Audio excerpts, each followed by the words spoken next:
और हमारे साथ जो मैम हैं उनसे बात करेंगे। सत्यपाल मलिक के बयान के बाद से ही कई वीडियो उनकी वायरल हो रही हैं, लगातार वो बातचीत कर रही हैं। उनके बड़े खुलासे सरकार के लिए कितनी मुसीबत खड़ी करेंगे, ये सवाल अपने आप में बना। और समझेंगे कि सत्यपाल मलिक जब यहाँ समर्थन देने आते हैं तो उसके बाद यहाँ कितना माहौल बदल जाता है और सरकार पे कितना दबाव बनता है। और मलिक ने सनसनीखेज कर देने वाले खुलासे किए। सबसे पहले उसको लेकर आपकी क्या राय है वो जानेंगे। कि अगर कहीं पे भी आवाज़ आ रही है, कहीं धुआं उठ रहा है तो आग तो जरूर लगी होगी। तो मतलब कहीं ना कहीं सरकार के भीतर भी भ्रष्टाचार है।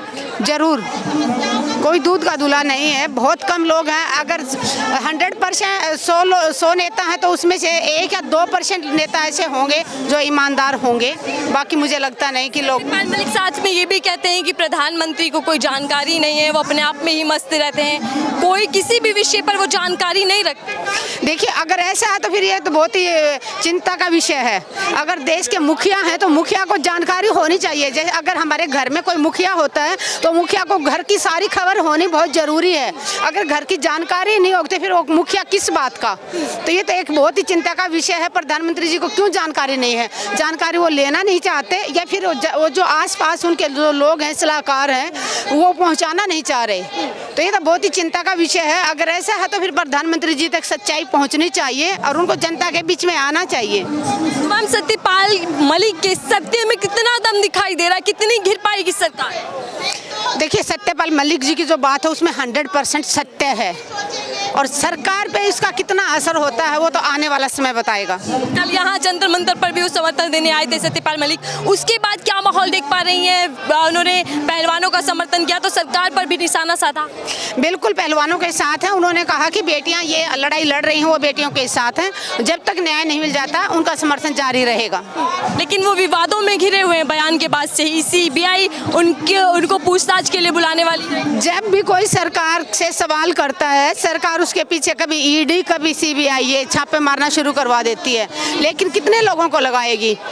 अगर 1-2 को आप जेल में डाल देंगे, बाकी और लोग सच के सवाल उठाना शुरू कर देंगे तो सच्चाई को दबाया नहीं जा सकता। थोड़े दिन दबा सकती है सरकार अपनी पावर के ताकत से, लेकिन ज़्यादा दिन सरकार दबा नहीं पाएगी। सच्चाई एक दिन बाहर आएगी और देश के जब बच्चा सच्चाई जान जाएगा तब इनको कहीं छुपने की जगह नहीं मिलेगी सरकार में बैठे लोगों को। क्या लगता है कि मैम कितना फायदा पहलवानों को पहुंचेगा सत्यपाल मलिक जब समर्थन करने यहाँ आते हैं?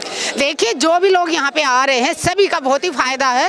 लोगों खिलाड़ियों का हौसला बढ़ रहा है कि हम उनके साथ पूरे देश के, मैं ये कहूँगी कि जवान हो, किसान हो, हमारे सामाजिक कार्यकर्ता लोग हों, महिलाएं, NGO की बहुत सारी महिलाएं यहाँ पे आ रही हैं और दूसरी पार्टियों के विपक्ष के बहुत सारे MLA हैं, सांसद हैं, बहुत सारे लोग यहाँ पे पहुँच रहे हैं। सत्यपाल मलिक जी भी यहाँ पे आए थे। कल शाम को ये राजस्थान से हनुमान बेनीवाल जी आए थे। चौधरी भी यहाँ पर आ चुके हैं। चौधरी जी अभी आए हुए थे और ये नरेश टिकैत जी भी यहाँ पे अभी पहुँचे हैं और हमारी हरियाणा से भी बहुत ज़्यादा खबरें आ रही हैं।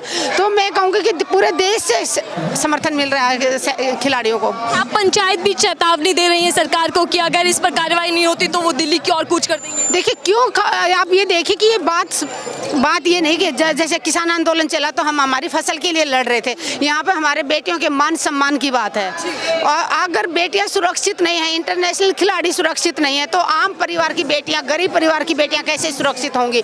और आज अगर इन बेटियों को न्याय नहीं मिला तो अपराधियों के हौसले और बुलंद हो जाएंगे। अपराधी अगर खुले घूमते रहे तो अपराध करना बंद नहीं करेंगे और ज़्यादा अपराध करेंगे। इसलिए सभी देश की सभी मातृशक्ति से अपील करती हूँ कि अपने घरों से बाहर निकलिए, बेटियों का समर्थन कीजिए, क्योंकि ये बेटियाँ एक घर से नहीं है, एक परिवार से नहीं है, पूरे देश की बेटियाँ हैं। जब ये तिरंगा लहराती हैं, जब देश का सम्मान बढ़ाते हैं, गौरव देश के लिए मेडल लाते हैं तो पूरे देश का नाम रोशन करते हैं। तो आज ये बेटियों ने आवाज़ उठाई है तो ये आने वाले टाइम में हमारी युवा जो बच्चियां हैं उनकी लड़ाई लड़ रही हैं बेटियां। ये अपनी लड़ाई नहीं लड़ रही। आने वाले टाइम में हमारी बेटियां सुरक्षित रहें और वो सिर उठा के चल सकें और वो खेलों में जाना चाहते हैं, उनके मन में एक डर पैदा ना हो, वो खुल के समर्थन खेलों में जा सकें। मैम, जब किसान आंदोलन चला तो तब ये कहा गया कि एक ही राज्य के किसान आए हैं। अब जब धरने पर पहलवान बैठी हैं, बेटियां अपने इंसाफ की मांग कर रही हैं तो तब कहा जा रहा है कि सिर्फ हरियाणा की ही पहलवान यहाँ पर बैठी है। ये इनकी घटिया सोच है। अगर जब बेटियां मेडल लाती हैं तो वहाँ जाके कभी राज्य का नाम बोला बेटियों ने, तब जब ये मेडल लाते हैं, गोल्ड मेडल लाते, तो ये वहाँ पे बाहर जाके भारतीय खिलाड़ी कहलाते हैं। कभी जाति के नाम से इनको नहीं बुलाया जाता, कभी किसी राज्य के नाम से नहीं बुलाया जाता, किसी धर्म के नाम से नहीं बुलाया जाता कि हिंदू की है या ये मुसलमान की बेटी है। वो सिर्फ और सिर्फ एक भारतीय खिलाड़ी के नाम से वहाँ पे झंडा फहराती है, वहाँ मेडल जीत के आते हैं, पूरे देश का नाम रोशन करते हैं संसार में। तो आज इनको शर्म आनी चाहिए। उस टाइम तो ये प्रधानमंत्री जी खुद बोल रहे थे कि ये बेटियां हमारे देश का गौरव है, देश का मान है, तिरंगे की शान बढ़ाई है। तो आज ये बेटियां एक जाति की कैसे हो गई, आज ये बेटियां एक ही राज्य की कैसे हो गई? शर्म आनी चाहिए ऐसे छोटी सोच के लोगों को। साथ बुलाकर चाय पीते हैं, तारीफें करते हैं, लेकिन अभिमान भी बताया। आज बेटियां जब मुश्किल में है, जब बेटियां आरोप लगा रहे हैं, तो प्रधानमंत्री जी का फर्ज बनता है कि बेटियों की सुने। आज क्यों नहीं बेटियां चाय पीने आ रहे हैं? आज क्यों नहीं आ रहे हैं प्रधानमंत्री जी यहाँ पे चाय पीने? आज आके पूछे इन बेटियों से कि आप लोग इतने परे, आप जो आरोप लगाया है उसकी हम निष्पक्ष जांच करेंगे, अगर वो दोषी पाए गए तो उनको सजा देंगे। लेकिन कहीं ना कहीं ऐसे लग रहा है कि सरकार उनको बचाने में लगी हुई है। मैं मुझे ये भी याद आ रहा है कि बेटी बचाओ बेटी पढ़ाओ का नारा पीएम मोदी ने हरियाणा से ही दिया था, वहीं की सरजमी से इस नारे को बुलंद किया था। आज बेटियां इंसाफ की मांग कर रही हैं तो सरकार बयान देने से भी बच रही है। बयान भी नहीं दे रही है, यहाँ तक कि ट्विटर पे भी नहीं लिख रही है कि खिलाड़ी के अंगूठे में चोट लग गई थी तो प्रधानमंत्री जी ट्विटर पे लिखते थे। लेकिन आज हमारी बेटियां शोषण का, शारीरिक शोषण का आरोप लगा रही हैं और हमारे प्रधानमंत्री मौन बैठे हुए हैं। बहुत शर्म की बात है, बहुत दुख भी हो रहा है कि हमने एक ऐसे इंसान को देश का मुखिया बनाया जो सिर्फ भाषणों में बेटी बचाओ बेटी पढ़ाओ का नारा देते हैं, बेटियों के लिए बड़ी बड़ी बातें करते हैं। बेटियां जब मेडल लेके आती हैं तो उनके साथ चाय पीते हैं, फोटो खींचते हैं, बुक्के देते हैं। और आज जब बेटियां शोषण का आरोप लगा रही हैं तो हमारे देश का दुर्भाग्य देखिए कि पुलिस उनकी शिकायत भी दर्ज नहीं कर रही है। शिकायत दर्ज कराने के लिए भी बेटियों को सुप्रीम कोर्ट का दरवाजा खटखटाना पड़ रहा है। यही सवाल उठा कि 5 दिन बीत चुके और एफआईआर तक दर्ज नहीं हुई। सरकार पे सवाल उठाते रहेंगे हम लोग। अगर मैं सरकार से एक अपील करती हूँ कि जितना जल्दी हो सके इस मामले की जल्दी से जल्दी निष्पक्ष जांच कराई जाए और दोषी को जल्दी से जल्दी कड़ी सजा दी जाए।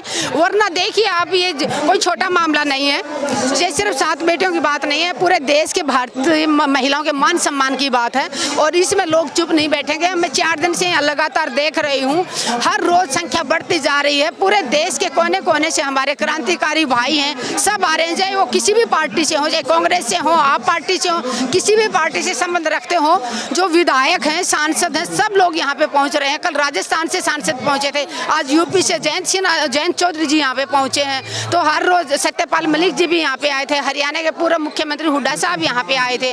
और दिन में महिला शक्ति तो सबसे ज्यादा मातृशक्ति यहाँ पे आके समर्थन कर रही है। मुझे मातृ शक्ति से याद आया कि स्मृति ईरानी ट्विटर पर, इंस्टाग्राम पर पोस्ट डाल रही है, सेल्फी खींचकर डाल रही है, लेकिन क्या इस मामले पर भी वो मुंह खोलेंगी?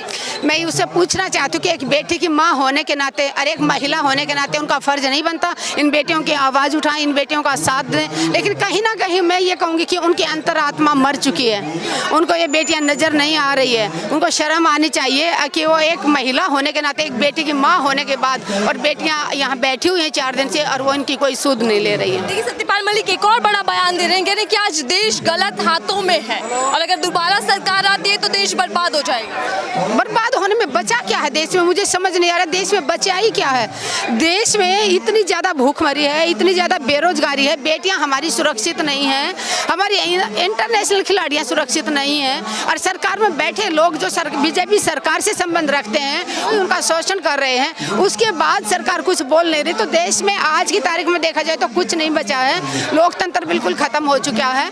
तो मैं यही कहूँगी कि देश तो पहले ही बर्बाद हो चुका है, थोड़ी बहुत बचा है, अगर उसको भी अगर ये दोबारा से आए तो वो भी खत्म हो जाएगा। ठीक, बहुत बहुत धन्यवाद। पूर्व मेजर की वाइफ हमसे बातचीत कर रही थी, बता रही थी कि पिछले 4 दिन से जब धरने पर पहलवान बेटियां बैठी है तो उन्होंने किस तरीके की चुनौतियों का सामना करना पड़ रहा है आपको। हालांकि बड़े तमाम लोगों का समर्थन इन बेटियों को मिल रहा है। जयंत चौधरी भी यहाँ पर पहुंचे तो सत्यपाल मलिक भी यहाँ पर पहुंचे, कई बड़े चेहरे यहाँ पर पहुंचे, लेकिन